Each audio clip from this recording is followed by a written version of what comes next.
Pregnant सास। बहुत पुराने समय की बात है। रुद्रपुर नाम का एक बहुत ही खूबसूरत गांव हुआ करता था। उस गांव में रानी नाम की एक शादीशुदा महिला अपने पति रजनीश के साथ रहती थी। लेकिन हैरान कर देने वाली बात ये थी कि रानी की सास गर्भवती थी और उसे गर्भवती हुए लगभग 8 महीने बीत चुके थे। गांव वाले उसे इसी बात का ताना मारा करते थे। एक रोज जब रानी अपनी सास के साथ अस्पताल से चेकअप करा के वापस आ रही थी, तब एक बूढ़ी औरत, ये देखो इस बुढ़िया को शर्म नहीं आती, जब इसकी बहू बांझ निकली और ये बच्चा पैदा ना कर सकी, तब इसकी सास ने खुद माँ बनने का फैसला कर लिया और खुद ही माँ बन गई।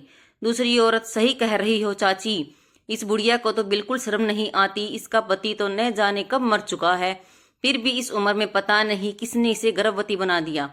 रानी की सास, तुम लोग अपने काम से काम रखो। किसी दूसरे के ऊपर लांछन लगाने से पहले एक बार सोच लेना चाहिए कि आखिर उसकी क्या मजबूरी रही होगी। पहली औरत मजबूरी कोई भी रही हो, लेकिन इस बुढ़ापे में माँ बनना आपको शोभा नहीं देता। जब आपका पति भी जिंदा नहीं है, हमारे गांव वालों पर क्या फर्क पड़ेगा इसका। आज ही प्रधान जी से बोलकर इस औरत को गांव से बेदखल करवा देते हैं हम लोग। रानी, सासू माँ घर चलो, इन लोगों के मुंह लगने से कोई फायदा नहीं। रानी अपनी सास को लेकर घर आ गई। रात को जब रानी का पति रजनीश काम से घर लौटा, तब उसने अपनी माँ का हालचाल पूछा। क्या बोला डॉक्टर साहिबा ने? हमारा होने वाला बच्चा स्वस्थ तो है ना? रानी, चिंता वाली बात कोई नहीं है, अगले महीने ही डिलीवरी हो सकती है, ऐसा डॉक्टर साहिबा ने बोला है। रजनीश, मुझे समझ में नहीं आता माँ कि मैं आपका किस मुंह से शुक्रिया अदा करूं। आप मेरी वजह से इन गांव वालों के ताने सुनती हैं। रजनीश की माँ, अरे तू गांव वालों की छोड़ बेटा, हमें अपनी जिंदगी देखनी है, गांव वालों की नहीं। अब इन गांव वालों को समझाया भी क्या जा सकता है, ये लोग पढ़े लिखे तो है नहीं। अगले दिन रजनीश के घर सुबह सुबह प्रधान जी का एक आदमी आया। रजनीश, अरे मुनीम जी, क्या बात है, आज सुबह सुबह हमारे घर कैसे आना हुआ आपका? मुनीम, आप लोग जल्दी से पंचायत भवन चलिए, प्रधान जी ने आप सबको बुलाया है। रजनीश, लेकिन बात क्या है? मुनीम जी, मुनीम, वो सब आप मुझसे नहीं पता, प्रधान जी ने बोला है कि रजनीश के परिवार को बुला लो, तो मैं बुलाने चला आया। इतना बोलकर मुनीम जी वहां से चले गए। थोड़ी देर बाद रजनीश अपनी पत्नी रानी और अपनी माँ को लेकर पंचायत भवन पहुंच गए।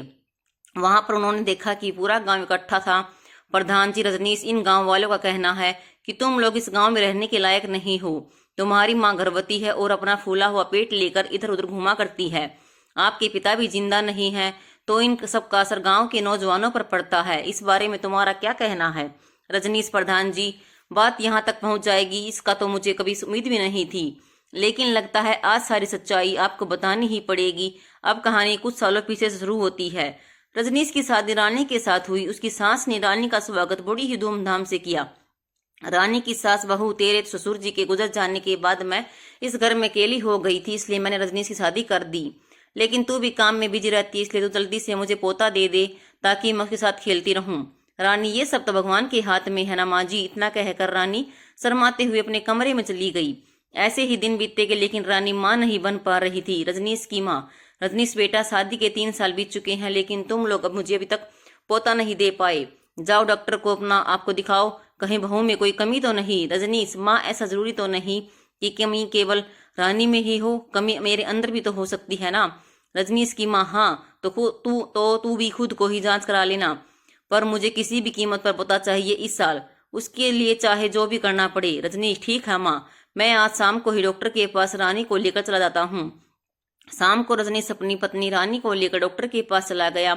डॉक्टर ने रजनीश और रानी दोनों की जांच की। उसके बाद उन्होंने कहा, देखिए, आप दोनों को परेशान होने की कोई जरूरत नहीं है, आप दोनों में ही कोई कमी नहीं है, आप दोनों जल्द ही माँ बाप बन जाओगी। हाँ, कुछ नॉर्मल दवाई दे देती हूँ, जिससे थोड़ी हेल्प मिल जाएगी। डॉक्टर ने उन दोनों को दवाइयाँ दे दी और दोनों घर आ गई। घर आने के बाद रजनीश ने ये खुशखबरी अपनी माँ को सुनाई। रजनीश, माँ, चिंता करने की कोई बात नहीं है, डॉक्टर ने बोला है कि हम दोनों के अंदर कोई कमी नहीं है, हम दोनों माँ बाप बन सकते हैं। रजनीश की माँ, ठीक है बेटा, मैं इंतजार के अलावा और कर ही क्या सकती हूँ। ऐसे ही दिन बीतते गए और कुछ दिनों बाद रानी को अचानक उल्टियां होने लगी। उस दिन रजनीश काम पर गया हुआ था। रानी की सास, अरे बहू, तुझे तो बहुत जोरों की उल्टियां हो रही हैं, क्या हुआ है? तेरी तबीयत खराब है क्या? चल जल्दी चल, डॉक्टर के पास चलते हैं। रानी, अरे नहीं माँ, मुझे बहुत कमजोरी लग रही है, मैं डॉक्टर के पास नहीं जा पाऊंगी। रानी की सास, कमजोरी लग रही है और उल्टियां भी आ रही हैं, इसका मतलब तो साफ है कि इस घर में अब खुशखबरी आने ही वाली है। उसकी सास ने फोन करके तुरंत डॉक्टर को बुला लिया। डॉक्टर ने उसकी जांच की तो उसकी सास की खुशी का ठिकाना न रहा। डॉक्टर, मुबारक हो, आप बहुत जल्द दादी बनने वाली हैं। रानी बिटिया गर्भवती हैं, इसका अच्छे से ख्याल रखना और ज्यादा भारी सामान न उठाने देना। रानी की सास, बहुत बहुत धन्यवाद डॉक्टर साहब, आज से मैं बहू को बिस्तर से उठने ही नहीं दूंगी। डॉक्टर, अरे अरे ऐसा भी मत कर देना, थोड़ा बहुत तो शारीरिक मेहनत करना ही चाहिए, वरना ऐसे तो बॉडी अकड़ जाएगी और बच्चे को भी इससे दिक्कत होगी। रानी की सास, डॉक्टर साहब मैं तो मजाक कर रही थी। इसके बाद डॉक्टर साहब चले गए। शाम को जब रजनीश आया तो उसकी सास ने उसे बहुत ही खुशी खुशी अपने बेटे को यह खबर सुनाई। रजनीश ने खुशी खुशी अपनी पत्नी रानी को गोद में उठा लिया। अचानक रजनीश का पैर फिसला और रानी फर्श पर गिर गई और उसकी खोपड़ी फूट गई। रजनीश की माँ, ये क्या किया रजनीश बेटा, बहू तो बेहोश हो गई है और इसके सिर से तो खून भी निकल रहा है, जल्दी से डॉक्टर को बुला कर ला। रजनीश, नहीं माँ, इसे डॉक्टर के पास ही ले चलना होगा, इसके सिर से बहुत खून निकल रहा है, सब कुछ मेरी ही गलती है, एक्साइटमेंट में मैंने ये सब कुछ हुआ है। रजनीश तुरंत अपनी माँ और अपनी पत्नी को लेकर अस्पताल पहुंच गया। अस्पताल में डॉक्टर ने रानी के सिर पर पट्टी बांध दी, लेकिन तब तक बहुत सारा खून निकल चुका था। डॉक्टर, मिस्टर रजनीश, आपकी पत्नी तो ठीक है, लेकिन सिर पर चोट लगने की वजह से ये कोमा में जा चुकी हैं। हम अपनी तरफ से कोशिश कर रहे हैं, लेकिन इसकी कोई उम्मीद नहीं है कि कब होश में आएगी।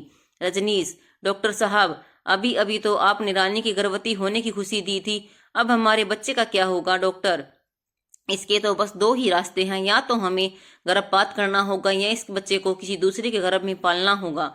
रजनीश, क्या ऐसा हो सकता है डॉक्टर साहब। डॉक्टर, बिल्कुल हो सकता है मिस्टर रजनीश, आज मेडिकल साइंस बहुत आगे निकल चुका है, कुछ भी संभव है आज तो। लेकिन आपको कोई ऐसी महिला ढूंढनी पड़ेगी जो आपके बच्चे को जन्म दे सके और 9 महीने तक अपने गर्भ में रख सके। अब कहानी एक बार फिर से वर्तमान में आ गई। रजनीश, प्रधान जी, मैंने अपने रिश्तेदारों में बहुत सारे लोगों से बात की, पर कोई भी हमारे बच्चे को अपने गर्भ में 9 महीने रखने के लिए तैयार नहीं हुआ। तब मजबूरी में मेरी माँ ने ही इसमें अपना साथ दिया। मेरी माँ रानी और बच्चे को अपने गर्भ में रखने के लिए तैयार हो गई।